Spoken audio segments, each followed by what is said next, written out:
Item number SCP-008. Object Class Euclid. Special Containment Procedures. SCP-008 samples have been deemed Class 5 extreme biological hazards, and all related protocols apply. Incineration and irradiation measures will be deployed in the event of political or military action, which may result in the facility being dismantled. A power failure, or zero communications from operatives or outside channels during any given 8-hour period. The quarantine period for operatives leaving the facility is 4 months. If a breach has occurred, incineration and irradiation measures shall be deployed. It should be the policy of all G2 sites to not prepare an evacuation procedure. Description: SCP-008 is a complex prion, samples of which are stored in each of the known G2 sites. Research into SCP-008 is highly classified and primarily aimed at preventing research which may lead to the synthesis of SCP-008 in the distant future. Traits of the SCP-008 prion include 100% infectiousness, 100% lethality, transmission through exposed mucous membranes and all bodily fluids, not airborne or waterborne.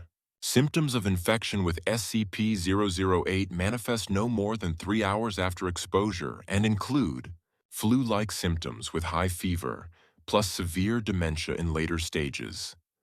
Coma onset approximately 20 hours after first symptoms appear and 12 hours after noticeable dementia. Coma onset will be considered onset of death. A period of sporadic cellular necrosis occurs, which comes to resemble gangrene. Surviving tissue assumes its original function and is highly resilient. Red blood cells greatly increase oxygen storage capacity, resulting in slower blood flow and increased muscle endurance and strength.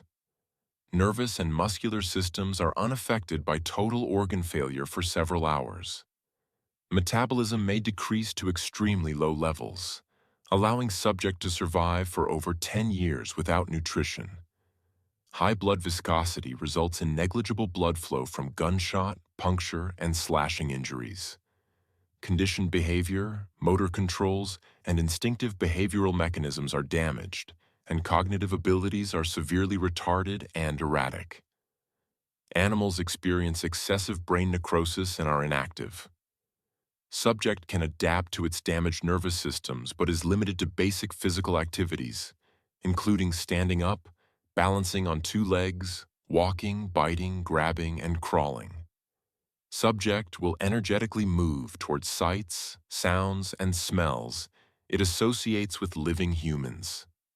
Subject will attempt to ingest living humans if physical contact is made.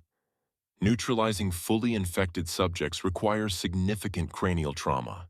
There is strong evidence to suggest SCP-008 itself did not form naturally on Earth, since variants of similar complexity would have displaced much of the ecosystem. In 1959, a short collaborative effort with the USSR to locate G2 sites and eliminate SCP-008 was negotiated following their discovery. The status of SCP-008 in Russian custody since collaboration ended is unknown. Addendum 008-1. SCP-500 has been found to be able to completely cure SCP-008 even in the advanced stages of the disease.